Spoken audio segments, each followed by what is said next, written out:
Hello ladies and gentlemen, and welcome back to Sunless Skies. I just repaired my ship, which I noticed was a bit weird, because in this place it only repairs it by wrong place. In this place it only repairs it by half. Bit strange. And I also bought some supplies and things, but I am running low on sovereigns, which is a little bit terrifying. We have like 500. I just noticed there was an option here. Trade ports for Eleutherian mysteries. What are they?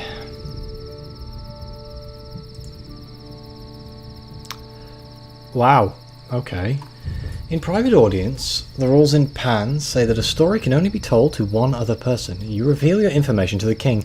In turn, they hint at Eleutheria's boundless secrets, to the reason the sun darkened and the nature of war that was once fought here, to the ancient duties of the grievers and departed that now haunt the wilds. Okay, so we had a port report. 540. That's a lot of sovereigns. I'm guessing I had more than one or something? I don't know. What do all these symbols indicate? Okay. What do we do with the actual mysteries? Because it's not the market. It's not the engines or anything like that. On the plus side, I'm slightly less worried about the money now. Unless that hasn't actually happened and I just misread that completely. In fact, did that not just give me 540, or was that just telling me how much money I had? Curious. I don't know. So, two things we can do. We can either find the gate back, or we can find the other place we have a port report for. The House of Rod and Chains? Rods and Chains, there we go. To the northeast of Pan.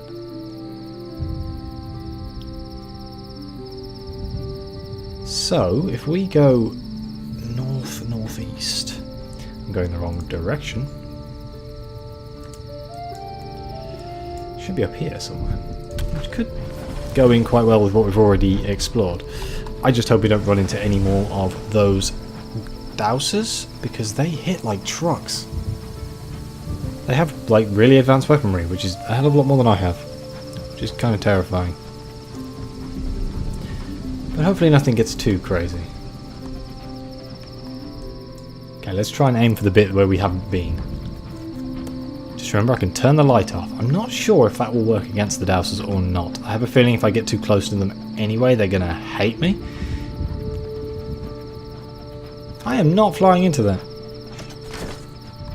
Oh dear, it's coming for me. Oh crap, it's an arch.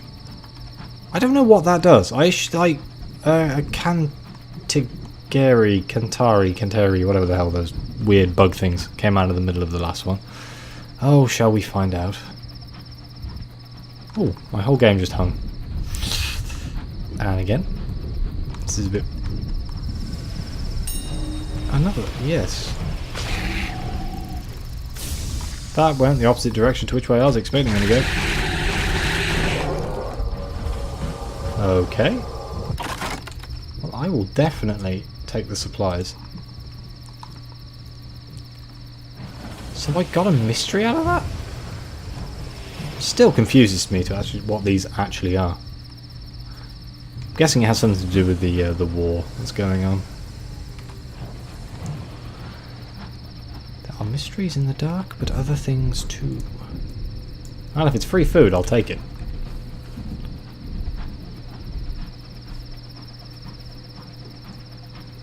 Okay, so northeast. As long as we don't have to go through the Gulf of Sable, I think we'll be okay. As cool as that place was, that's where I've met the Dowser. Oh, the music just abruptly changed to a whistly, terrifyingly horrible music. And the game just hung again.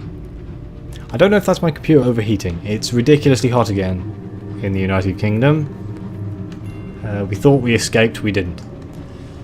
It rained for like a day and then it came back full strength, as you'd expect. So we're all back moaning again. Any other British YouTuber can definitely agree with me on this one. The worst one is it keeps you up at night, so I'm absolutely tired. Fly lightly, Captain Akruma says. We don't want to wake no grievers. I'm going to keep my light on while I'm in this thing. I want to see what spawns.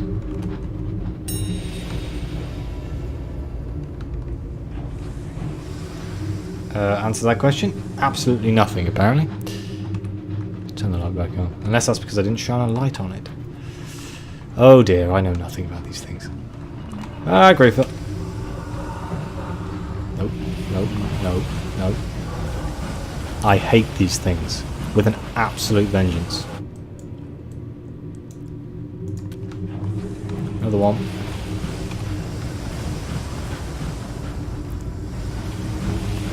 Damn it, another one.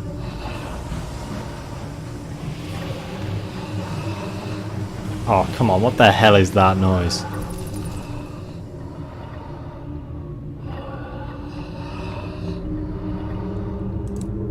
It's like breathing. I'm gonna lights out for this. Oh god, that's not nice.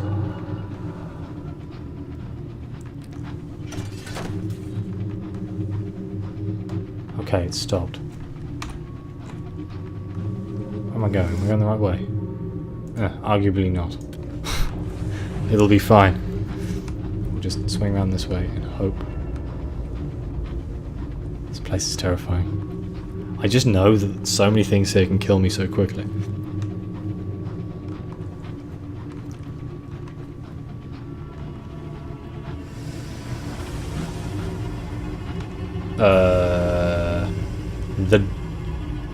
The halved, the sun turned to night. Domain of the halved. Oh yeah, well I don't want to... Yeah, somehow. No, I don't think I want to mess with that. Not yet.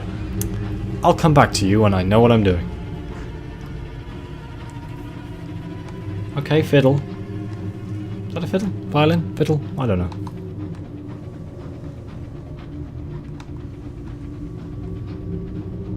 Slightly concerned about my fuel.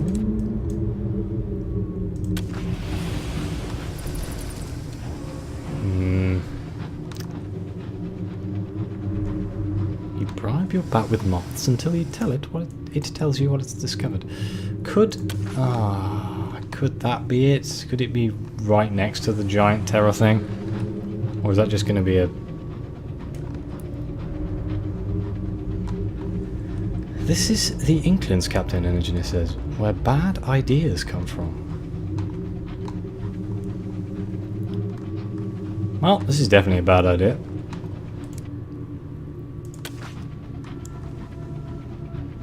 I can hear a bell. The sound design in this area is terrifying. What is this?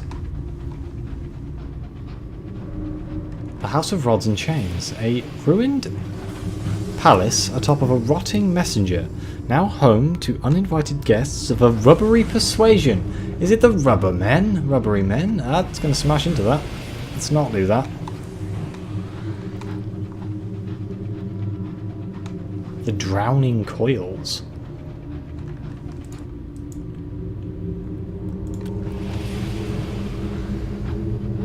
Okay, I have one question that I really hope somebody can answer. What the hell's a messenger? This thing looks like it could kill a galaxy.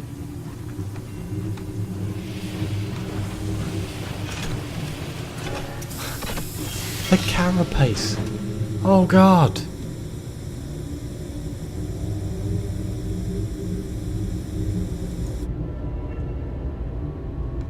The Spire of Inches. 7 obsidian spires once stretched into this sky. Only this one remains, Dim light oozes through a single window at the top, occasionally flickering as someone or something passes in front of the fire. What is that? 3 chunks of gold amber. The fact that I'm supposed to pay to get in makes me think this isn't going to work. But we're just going to knock on the door. There is no handle on this side, just the barely perceptible outline of a door with a circular symbol roughly carved into it. The obsidian surface absorbs the knock, leaving the rap of your knuckles sounding small and hollow. There is no answer. Okay. The air tastes of salt and rot. Up close, the carcass of this ancient crustacean resembles a battlefield. Its carapace is pock-marked from the impacts of space detritus and cracked open from the impact of 6 spires. Doors of leather, rubber, chitin, scale, fur, flesh and feather lead inside, each of them carved and branded with the letter of the correspondence. The correspondence is something I'm doing in Fallen London on one of the storylines in the university. I don't actually know anything about it, but I'm doing the storyline. It's nice to see things are crossed over, but there's probably hundreds of things that cross over, like all throughout it, and I just don't know them because I haven't done it in any of the other games. The other doors are tightly closed or too high to reach. This one is slightly ajar. Attempt to open the chitin door. Let's go. It takes every last drop of your strength, and the chitin door fights you all the way. It is as thick as armor plating and almost as heavy. Inside, 100 rubbery men carefully ignore your arrival. Refugee Londoners, you recognise. The giveaway being the hats on their tentacled faces and the yellowing copies of the Gazette under their clammy armpits. Such earnest social camouflage never helped them fit in with society back home, but it seems odd habits die hard. Oh. Okay. Let's compile a port report first, I suppose. I have to read this bit, shouldn't I? The Throat of Lamentation. The rubbery men have taken over this spile-shaped auditorium. They gather here to trade amber and share songs of loss and regret. Its shape gives it excellent acoustics. The songs resonate from the walls, doubling the volume and timbre of their voices. Let's compile a port report. The rubbery men show little interest in you as you explore. They shuffle around on their own business, polishing and cleaning and preserving the corpses of the house. The corpse of the house! With equal parts elbow grease and embalming fluid. Something strange about that, living in a dead creature. It's just floating through space. Attend the lament of the old sun. Memories of exile. What's exile? I know exile. I guess it's like not the opposite, maybe? I don't know. Oh no. English language, don't fail me now. Words without language, pain without end. They sing of their lost home, and in waves of shared sorrow they remember how they came to this place. They sing and remember. Silence falls, sudden and heavy. A hunched figure shuffles through the choir, and the rubbery men fall back. This is Mr. Barleycorn, or so it is called by lesser beings. Its form is distinct beneath layers of gaze that wrap it. Gauze. Layers of gauze that wrap it. Brain. If not from head to toe, then at least from top to bottom. One rubbery dares approach, extending tribute, gold and amber. The figure takes it between clawed appendages, tastes it, and appears to approve. They eat amber? Let's visit the marketplace. Polished ivory bones carve the walls of the throat into convenient alcoves. Each have been appropriated by one or more rubbery men, squatting on Hessian mats and running stalls inspired by their time in London. They trade in amber, a naturally exuded substance of their kind, making trade more ceremonial than commercial.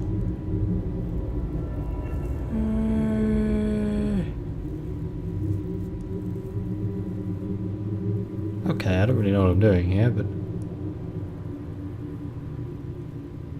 One rubbery trader has a particularly large stall. Its wide array of goods are mostly worthless. The rubbery trader sits on a mat strewn with oddities, baubles, novelties, trifles, curios, gewgaws, oh wow, beads, bagatelles, whatnots and junk. If there are diamonds hiding in this particular rough, they are likely glass beads with pretensions of value. However, treasures have been found in the unlikeliest of collections. Let's have a look. At first glance there is little of note. Second and third glance confirms this. While there are some trade goods from the high wilderness itself, most of the rubbery trader's collection consists of familiar London goods of little worth. A guide to breeding heptagoats, an old permit for the Echo Bazaar, counterfeit, and a poor one. Nothing of any particular interest. What's a poor one? Okay, so if I had blue and red. I guess I've got to trade stories, see what happens. One of the more elderly rubbery men sits on the edge of the throat, humming an unfamiliar tune. It has amber for trade for nostalgia.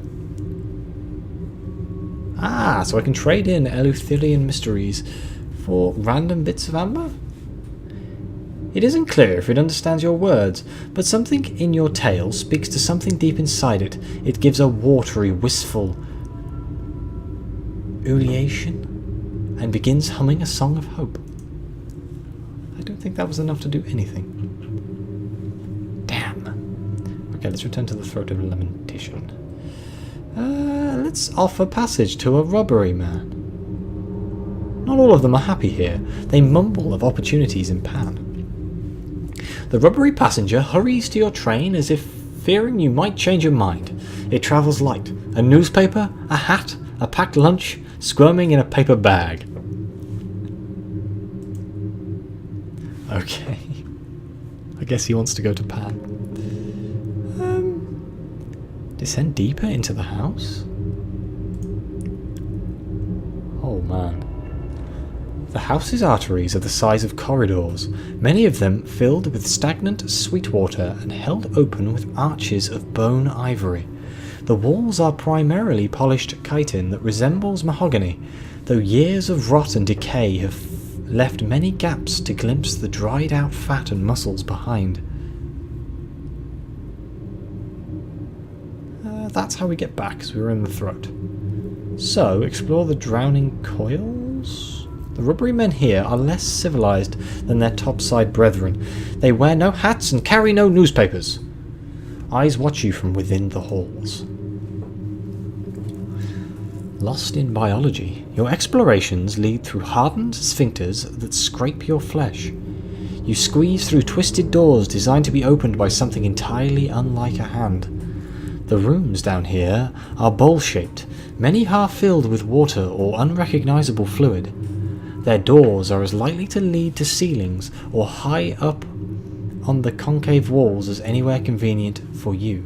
Most are empty or piled high with rubbery waste. Oh, gentlemen, fling it into space. Have you no shame? Okay, visit the Shapeling Vats. Rubbery men head into the labyrinth of corridors and return with rainbows of damp amber. I like amber, let's go.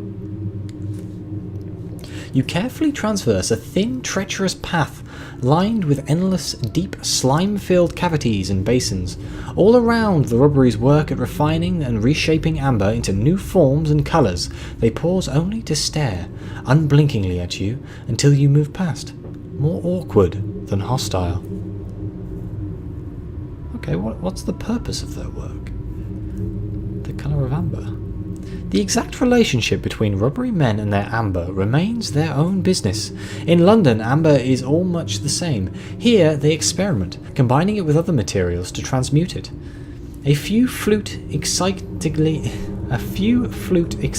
as golden amber pours from the vats. It is the rarest and most beloved flavour.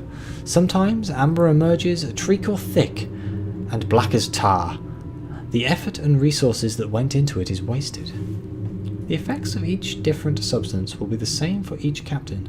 They may not be the same for future captains in your lineage. Okay. Well, I have 3. I need 3. Let's throw it in the vats. You stir the pot. Already filled with exuded juices and the crust of past experiments, the rubbery men watch with what might even be amusement as you wrestle with a large wooden paddle while the amber melts. Oh, so you can add things.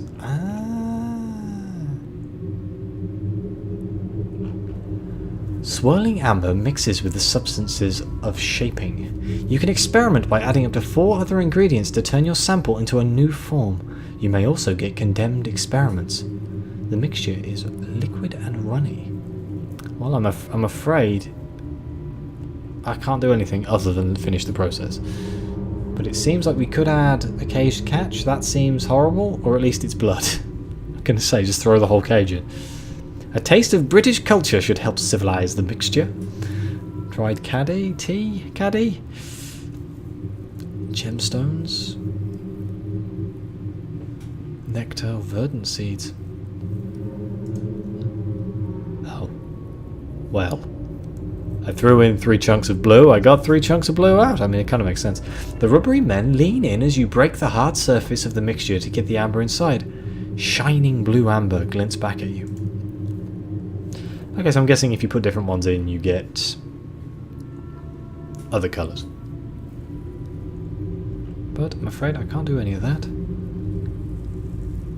Can we head deeper again? The path is treacherous. The floor is slick. The air hangs with resentment that becomes less civil the more feral, and more feral as the light fades away. Let's go.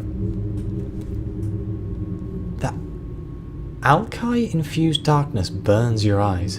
Down here the rubbery men commingle in quivering colonies and leach from weeds that sprout from pools of vicious white ammonia. The only light comes from smouldering Apokian pyres. Apokian? Each attended by a rubbery chorus howling at endless lament. The fell rubbery stare you from their nests. Let's have a look. Rot and ammonia. The air down here is slowly melting the house's innards, collapsing lost rooms and corridors into one rank, endless cavity lined with calcified abscesses. The foul liquid regularly rises to your knees. An itchy rash develops where it touches. Occasionally your feet kick against chips of amber in the mire. There must be larger pieces here, but hunting for them is not a one-person job. Not one for a captain, at least. We have people we can throw at this problem. I just might do it. Hey, Dave! Is it just 1 or is it 2? You need 5! Oh god, if this goes horribly wrong. And 3 supplies, hell no. Hell no. Good thing I looked at that. That would have sucked. Okay, climb up the throat. Return to the broken carapace.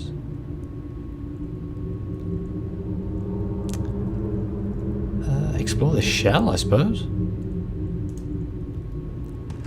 A house of the dead. The surface is desolate. It is littered with obsidian blocks from fallen spires. Here and there, a large piece of space debris has torn up part of the carapace and exposed the flesh below. Even that is desecrated now, and cold as any rock. None of the damage you find looks like something that could be fatal for a creature of this size. Okay, well I think we've looked at everything in the carapace. What do they sell here? Because I need money. Ah! Oh, this game, it taunts me so. It bloody knows I need cage catchers, and now watch now as this will never show up again when I actually need one, but I have to sell them because I need the money.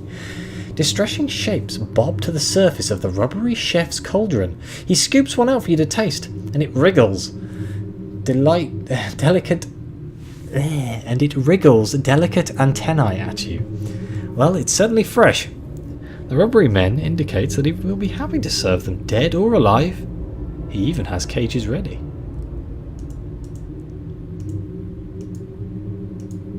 Damn I can buy 3. Which I will do. And what can you buy here? Oh, you can straight up just buy cage catchers. Oh, that's brilliant. That is actually amazing. That is definitely something I need to remember. Because if I somehow manage to get the gate back and don't die a horrible, painful, slow death, I'll be able to buy the cage catchers here and then take them to unlock the plethora of things I need them for. Which, now I think about it, is I'm pretty sure it's only one thing I need it for. And that's to fix Hybris. Because I died, didn't I? So that's reset the mission in Albion. Well, you know what? I think we're going to try and make our way back. I mean, we have a man on board, right? A man who wants to go to Pan? A rubbery passenger? A settler? Do I have the fastidious inspector on board right now? Because that would be funny. No, 001. Okay. Come to Pan, it's lovely. I sure hope I have enough fuel. I have suddenly had a horrible thought that I'm going to run out of fuel. So I'm going to buy some fuel. Just pretend you didn't see this bit.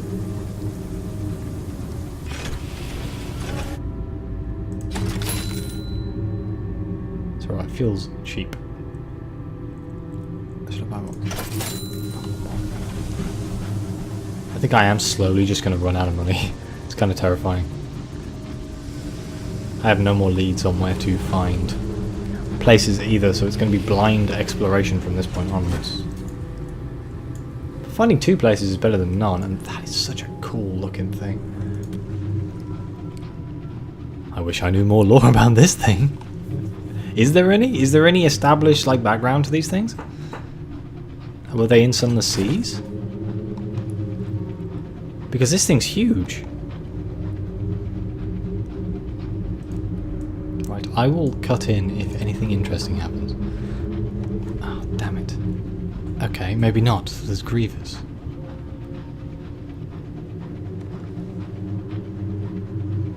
I think we'll be okay.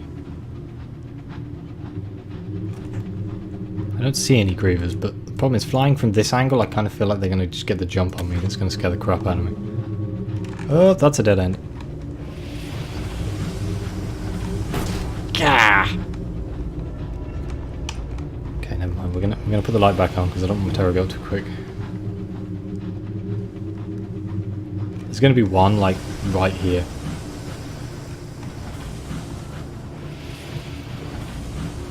Oh Jesus! I don't particularly want to fly into them. Oh dear! I've made a horrible, horrible, horrible mistake.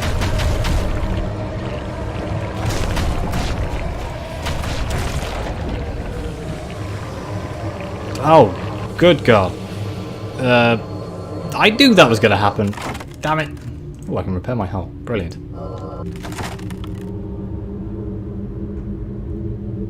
Ooh, search for gemstones. Yes.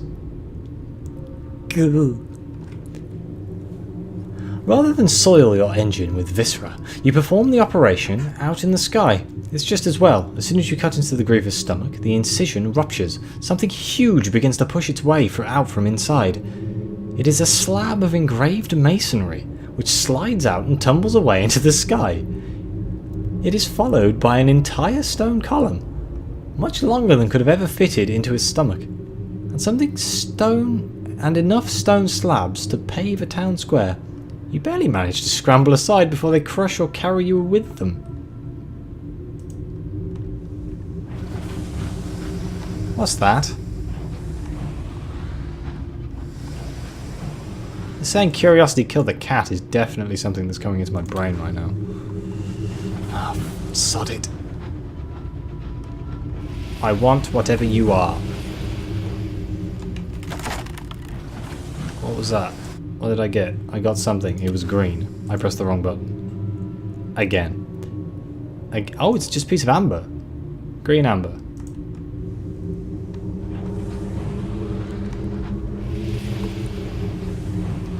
Okay. Useful to know. Is that not something I can sell? Is that something I have to... Oh, maybe I have to convert it into, like, stuff. That's a great one.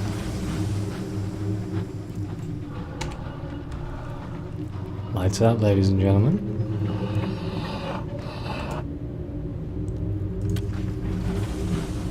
Oh, for the love of...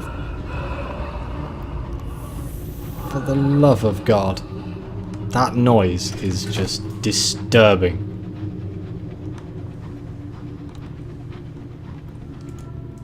I tell you one thing. I used to complain that going from one place to another was a little bit boring and that nothing ever happened. This place makes it terrifying. Thus, much more interesting. I don't know if it's more interesting to watch, but it makes it more interesting for me because I'm constantly on edge. All the time. Turn the light back on. We're in Pam sort of perimeter now, so we should be safe. Good God. I love the music here so much. The music in this game is so good. I love it. Oh, hello. Scoop!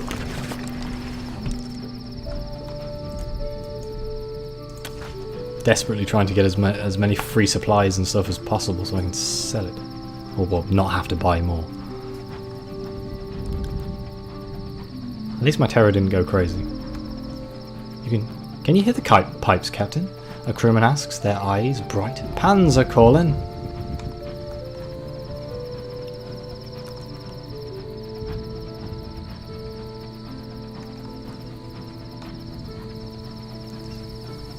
Oh, we're almost there. Yeah. We survived!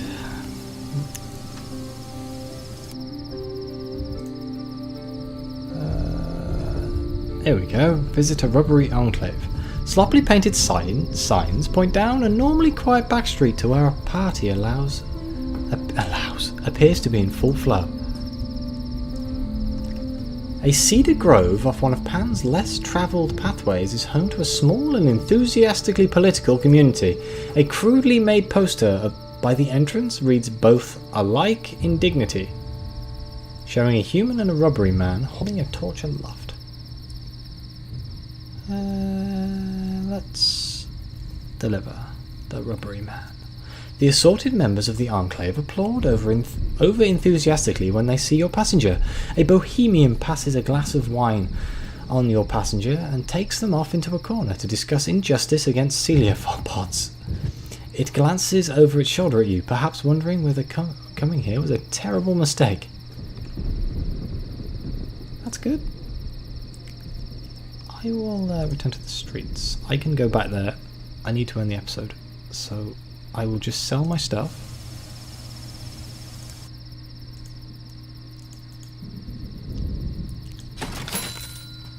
There we go. We got a little bit more money than we started with. But yes, I will end the episode here. Like, comment, subscribe. Let me know what you think. Comments are hugely appreciated, and any information is also hugely appreciated. And as always, I'll see you next time.